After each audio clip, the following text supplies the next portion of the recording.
Lencho एक समर्पित किसान थे। उन्हें अच्छी फसल की उम्मीद थी। हालांकि उनके दुहक के लिए एक ओलावृष्टि आई और उनकी फसल पूरी तरह से नष्ट हो गई। लेंचो बहुत दुखी था। हालांकि उनका ईश्वर में दृढ़ विश्वास था। उसे यकीन था कि भगवान उसकी मदद करेंगे। साथ ही वह बेहद सीधे साधे इंसान थे।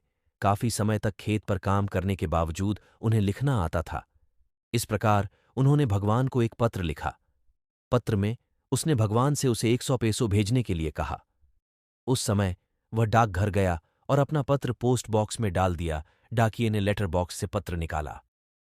उन्होंने उस पर संबोधन पढ़ा और खूब हंसे। इसके अलावा वह पोस्टमास्टर के पास गया और उसे वह अजीब पत्र दिखाया। और तो और पोस्टमास्टर ने भी भगवान का पता देखकर उसी तरह हंसा। हालांकि पत्र पढ़कर वह बहुत गंभीर हो गए।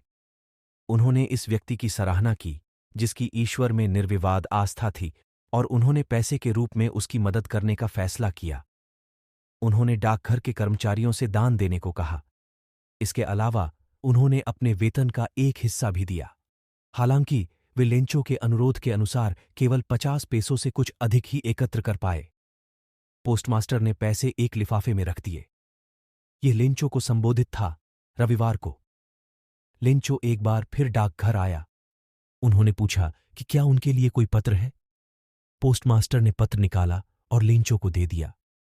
पैसे देखकर लेंचो को कोई आश्चर्य नहीं हुआ, लेकिन जब उसने पैसे गिने तो उसे भगवान पर गुस्सा आया। उसे यकीन था कि भगवान कोई गलती नहीं कर सकता। उसने कागज और स्याही ली और भगवान को एक और पत्र लिखा। फिर उसने उसे लेटर बॉक्स में डाल दिया। लेंचो के वहां से चले जाने के बाद पोस्टमास्टर और कर्मचारियों ने पत्र पढ़ा। इसमें लेंचो ने भगवान से शिकायत की थी कि उसे केवल 70 पेसो मिले हैं। साथ ही उसने भगवान से प्रार्थना की कि इस बार उसे बाकी पैसे भी भेज दिए जाएं। हालांकि उन्होंने भगवान से मेल के माध्यम से पैसे न भेजने के लिए कहा। उन्होंने लिखा कि डाकघर के कर्मचारी बदमाशों का एक समूह थे और इसलिए उन्होंने पैसे चुराए होंगे।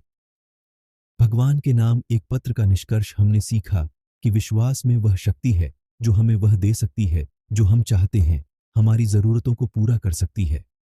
हालांकि किसी को यह महसूस करना चाहिए कि मानवता अभी भी कायम है।